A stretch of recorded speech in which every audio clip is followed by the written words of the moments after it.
I walked in here as an atheist, but this thing scared the hell out of me. And I said, well, that's a good thing. And and so it has a dramatic effect.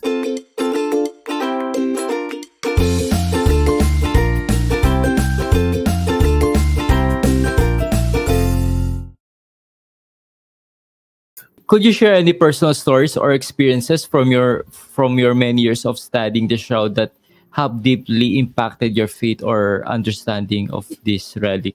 Well, I would just say that I've been intrigued over the years because I've been doing this now for 44 years. Woo! Wow. It's a long time. Yes. And I've had many people have been changed by the witness of the Shroud. I used to be on the regular lecture circuit for the U.S. Army with the infantry training. Wow. And I'd work with the chaplains, and they'd bring me in to have a special program for these young recruits. And one of those times, a young guy came up to me and he says, I just want you to know, I walked in here as an atheist, but this thing scared the hell out of me.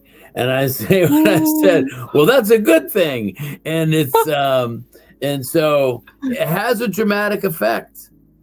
I was at another event where it was at a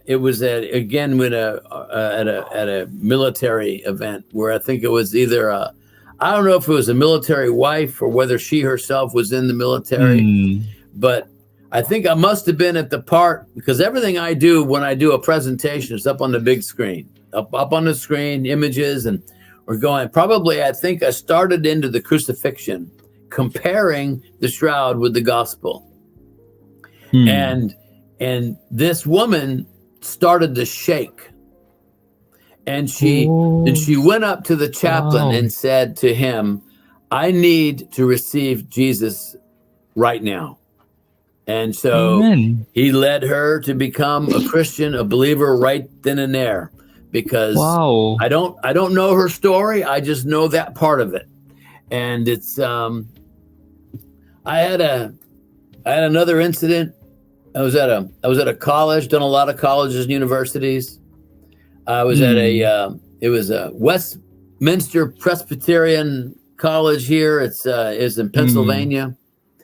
And one of these liberal schools where, they just, everything is so wishy-washy, and it's just, and this young, so I was brought in by the campus minister, the campus chaplain brought me in, and I asked him, at that time I was asking people that sponsor me if they'd leave me a review, if they send me a paragraph of what they thought of Shroud Encounter. Everything I do is called Shroud Encounter. And it's, and she says, well, I'll do better than that. I'll just tell you what one young lady just told me. And she says, I've been coming to this school for 4 years. And this is probably the most significant thing I've experienced yet. Wow. Because you know why? It's real. Everything else is just so vague and, wishy-washy. And these liberal seminaries, they destroy faith more than they create faith. Now, and along with that, had another incident. I was at a church, and I had been to this church a year earlier and did big Shroud Encounter event, and the pastor invited me back the following year to do an encore event, follow-up event. And so as I had been out to lunch with the pastor, and we were walking back into the foyer of the church, and there's this woman standing there, and she's wearing a postal uniform, so she's the mail carrier for the church. And she looks at me as I'm walking in and she says, I know you. You're the shroud guy. And I said, guilty as charged. And she says, well, I have something to share with you. And I said, okay, I'd like to hear it. And she says, well, when you were here last year, I gave my life to Christ, and my boyfriend, who was living with me at the time, he gave his life to Christ. Now we're married. Now we both come to this church. And I asked her, I said, what was so compelling about the shroud for you? And this is what she said. She said, it makes it real. That's it. It makes it real.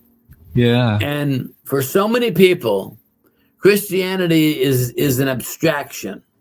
You know, Correct. why is it relevant to me that some man died on a cross 2,000 years ago?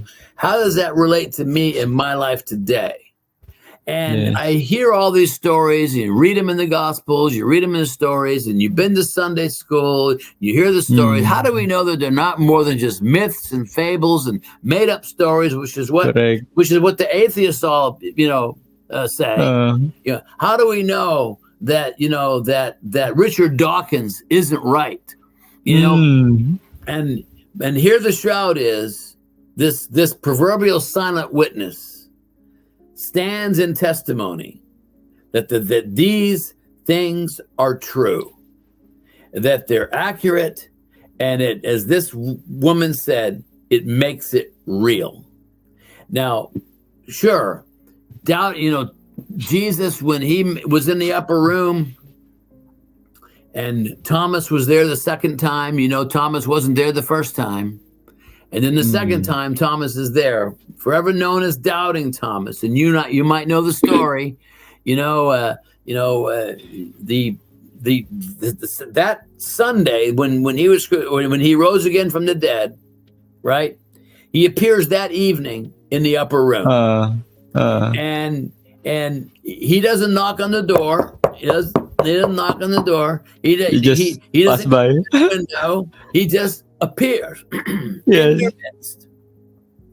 And all the disciples are freaked out, and the first thing they want to do is touch him, make sure that he was real, that he wasn't a ghost or an apparition. And then the second thing he did was he broke bread, and the third thing he did was he talked about the kingdom, probably for hours, and then Jesus leaves the same way he came. Now, later that night, maybe the following day, we're really not sure, Thomas, he wasn't there. He decides to come back. Can you imagine how the chemistry in that room completely changed? When Thomas left, everyone was depressed and scared and thinking that the Romans were going to come for them next. And then Thomas comes back and everybody's excited. Everyone's thrilled. Everyone runs up to him and says, Thomas, it's true. He is alive. He was here. Where were you? And Thomas folds his arms and says, no. I can't believe. I won't. Not until I thrust my hand into his side and place my fingers into his nail wounds. Those are his words. A week later, Jesus appears again in the upper room. This time Thomas is there. And the first person Jesus speaks to is Thomas. He says, Thomas, come here. And you can imagine Thomas just falling at Jesus' feet. And then Jesus quotes his own words back to him. He says, thrust your hand into my side, place your fingers into my nail wounds, and be not faithless, but believe. And at this point, forever known as Doubting Thomas, now makes the strongest profession of faith in the entire New Testament. He says, my Lord and my God. My God. But he couldn't do it, wouldn't do it, or was unable to do it until he was face to face with the resurrected Christ for himself. That is the message of the shroud. That is the reason it exists for the Doubting Thomases of the world. Yes, Jesus did pronounce a blessing. He says, blessed are those who believe and have not seen.